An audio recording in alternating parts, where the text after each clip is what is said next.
My name is Wren. This is my canine partner, Darcey. She's a golden retriever and she is 7 years old. I'm 31 years old and I live in Hampshire.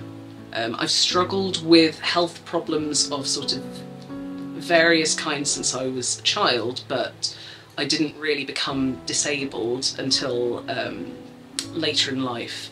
In 2012 I had a bout of glandular fever, and following on from that I was diagnosed with chronic fatigue syndrome, and then later on postural tachycardia syndrome, and then a few years later on Ehlers-Danlos syndrome.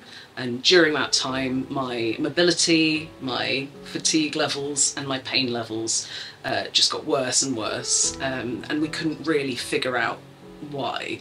And it wasn't until all the sort of labels had been assigned that we could figure out what was happening and how I was supposed to live with those things. So I grew up without disability. Straight out of university I was unable to sort of live anything like what I had envisaged my life to be. My joints dislocate regularly. I have to wear braces and splints and supports and be very careful about how I move. This means that I often have to use a wheelchair to get around, or on better days I use my crutch. My heart rate goes up and my blood pressure goes down if I overexert myself, or if I'm upright for too long, stand up too quickly, in extreme sort of heat. It means that I either pass out or I get very dizzy and just very unwell. Fatigue levels are very high, so I'm dealing with exhaustion as just a day-to-day thing. My pain levels are also high, both because of the dislocations from Ehlers-Danlos, and that's also a symptom of my other two conditions.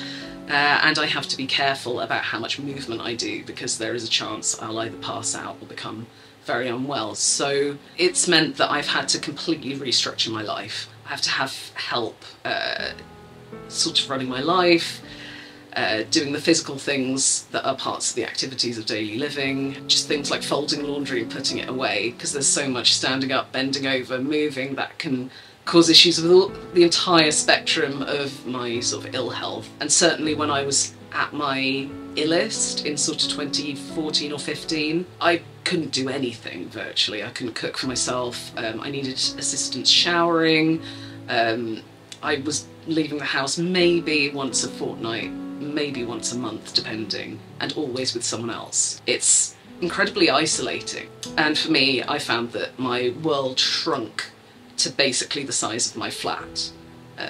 Everything was predicated by whether I was well enough to do X, Y or Z, and the truth is the answer was normally no, I'm not well enough to do any of those things, so I had to just do nothing. In truth, my mental health was pretty much at the worst point it had ever been.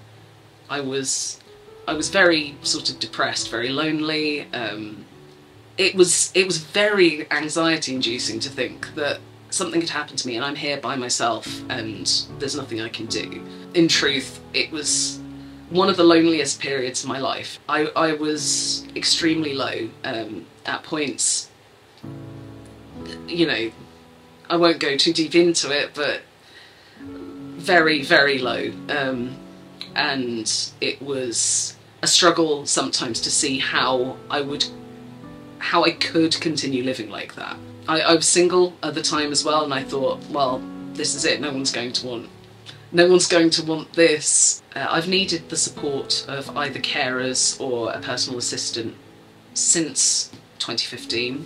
It was incredibly difficult to accept initially. This was supposed to be the time that I went out and that the world would be my oyster, and that I was going to go and be young and be brave and do exciting things and live an exciting life, and instead I had to have people come and help me do my laundry.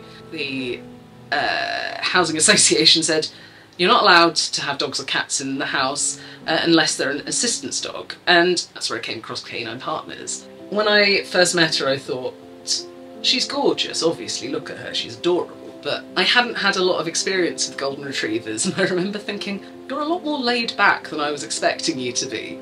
So I still have a PA who comes in, and she does stuff that Darcey can't. She helps me with things like doing the dishes and folding up laundry, which I think without opposable thumbs might be a bit of an ask to get a dog to do. But she's only here a couple of hours a day.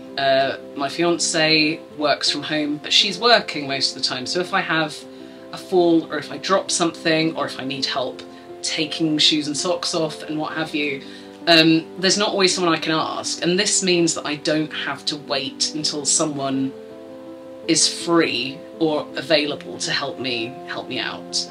For most people, if you do drop your phone, you don't even think about, just you lean down, you pick it up, you get on.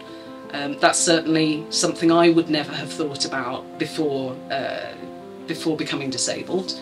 Since having Darcey, it is no longer something I have to worry about very much anymore. One of the major things, and possibly the major thing, is the sort of emotional support. And while I know that that is not her primary duty, it has in a lot of ways been one of the most major improvements that I've seen. Since being partnered with Darcey, I've done things that I thought were off the cards for me. I'm getting married next October. Darcey's going to be the ring bearer. She came on our first date. I went back to university. I also withdrew from university, which historically would probably have caused a major mental health dip, but it didn't, because I still have a life and I still have potential to do more things.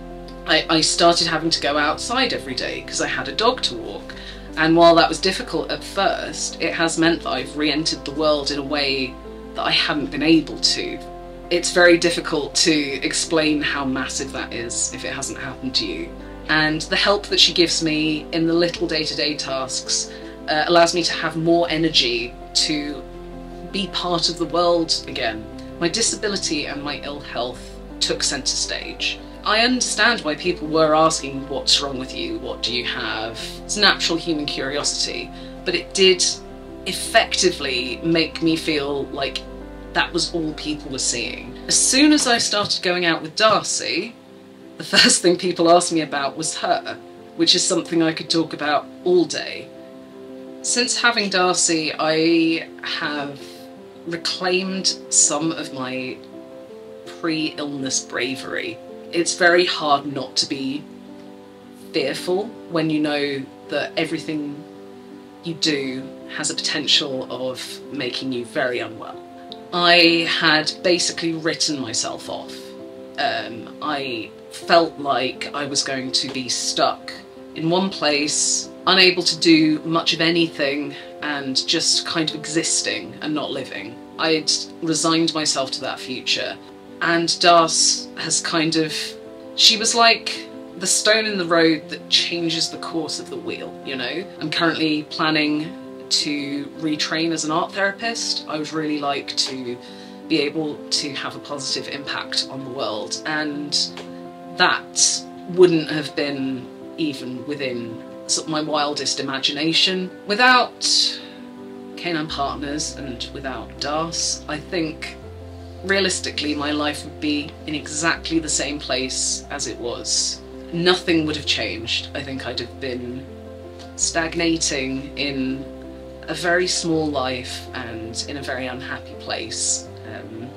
When I first started getting ill, it was like I was in freefall. Everything was crumbling around me. There was nothing to hold on to. I was just falling.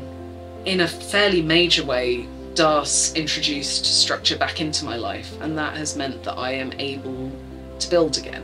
She's given me back a lot of confidence, and with that, I've sort of regained my independence. So yeah, I no longer feel like I am relying solely on the people around me. I'm able to be my own person again, and Darcey's a massive part of that.